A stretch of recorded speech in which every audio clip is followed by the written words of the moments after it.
Have you ever paused to consider the reasons behind our belief in racial categories? We are conditioned from childhood to categorize individuals based on complexion, physical attributes, and ancestral backgrounds. It's so deeply ingrained that we rarely stop to question it. But what if the concept of race is, in fact, an illusion? What if it's a constructed notion intended to create divisions among us, to build hierarchies, to control entire populations?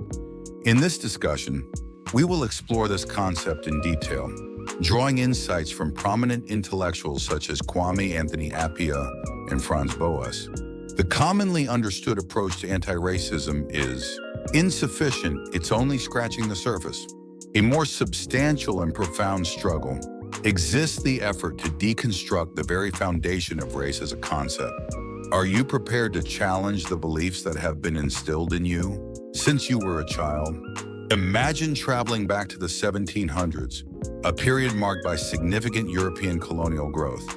During this era, explorers, scientists, and philosophers became obsessed with categorizing every aspect of the world.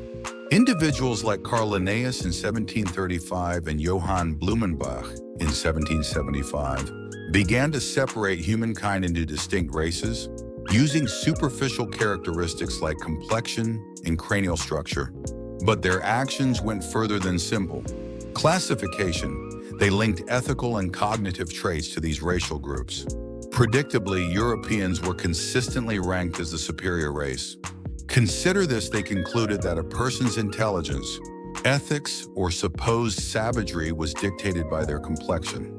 Even the esteemed philosopher Kant subscribed to this notion.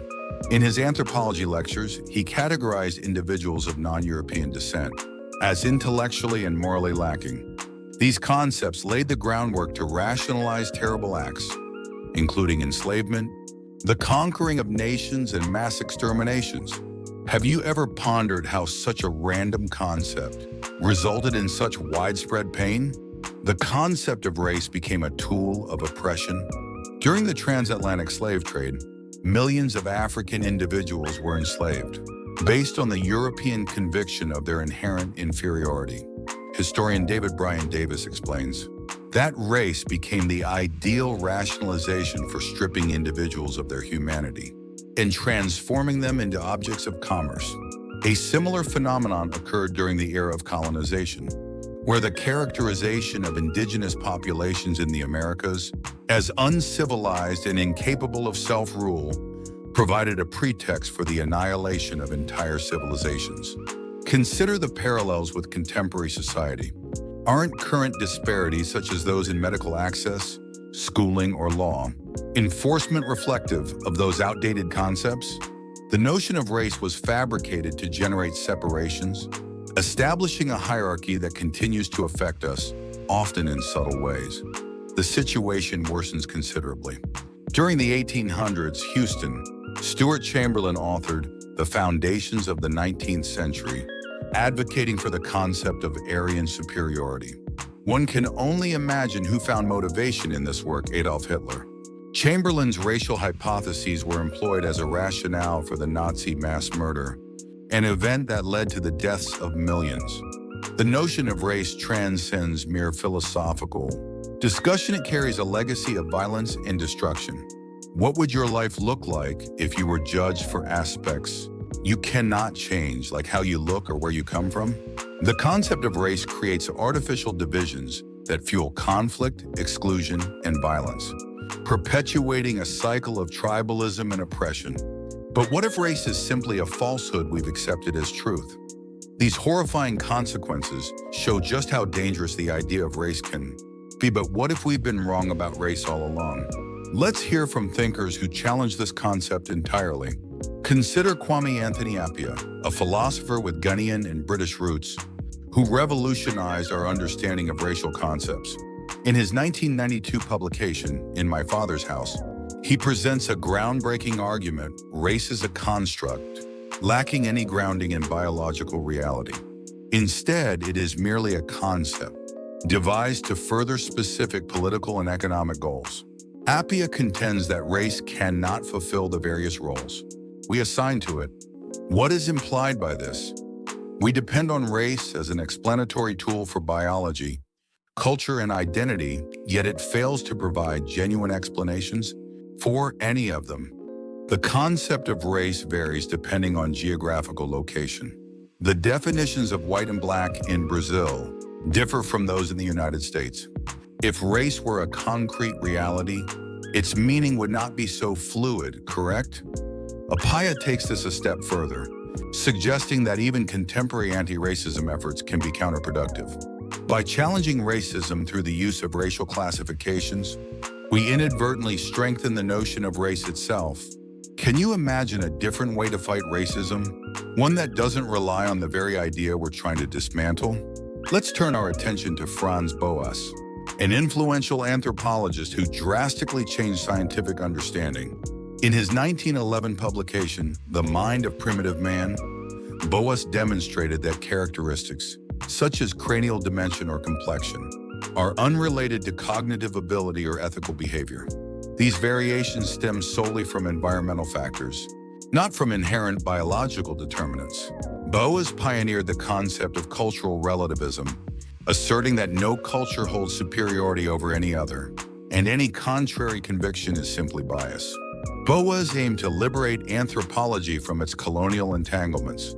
Prior to his work, scientific disciplines were employed to validate notions of inherent inferiority among certain populations.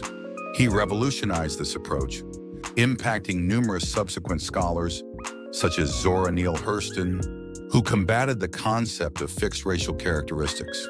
Contemporary scientific findings corroborate Boas's perspective, demonstrating the absence of distinct races at the genetic level.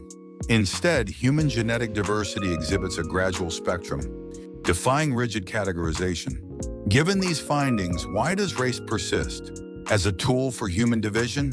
Appiah and Boas demonstrate the falsity of race, but its significance stems from the perpetuation of racism. As long as the notion of race endures, this concept engenders divisions, intensifies group allegiance, and rationalizes acts of aggression. Eradicating the racial construct holds the potential to reshape the global landscape. Envision a world characterized by the absence of race-based targeting by law enforcement, equitable healthcare access, irrespective of prejudice assumptions, and the elimination of fear or hatred of individuals from other countries. So what actions should we take to achieve this? We must discontinue the practice of categorizing people by race. This requires reforming systems, like schools by teaching history without racial labels, or hospitals by training staff to eliminate biases in medical care. It also means acknowledging the common human traits we all possess. We share 99.9% of our genetic makeup. Why emphasize the minor 0.1% difference that creates separation? Can you picture a world where we're all just humans, no labels attached? Although combating racism is vital, it isn't the ultimate solution. The true objective involves deconstructing the very concept of race, as it represents the underlying source of the issue. As demonstrated by Kwame, Anthony Appiah, and Franz Boas, race is a fabricated notion, designed to generate division and subjugation. Should we eradicate this construct, racism would be deprived of its basis.